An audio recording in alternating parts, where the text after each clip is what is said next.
Hello everyone, friends! Today I'll show you how to monetize your Instagram account. To do this, open Instagram, tap the three lines and switch to a professional account.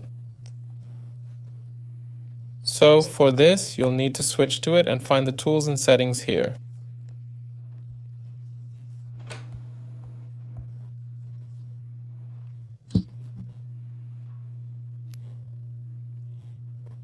Right?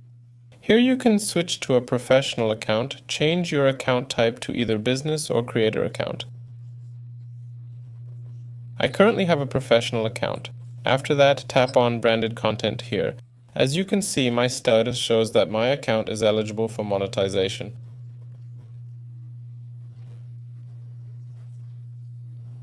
Now, when creating a new post, I'll make one as an example.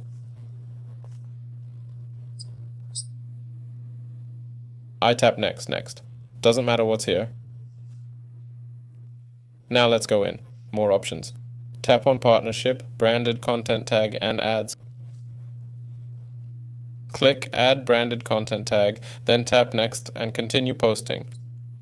There. Your partnerships or labels will appear here.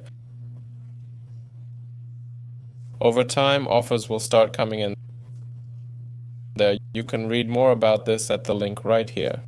That's it. This has been Give It a Like. Subscribe to the channel. See you all later.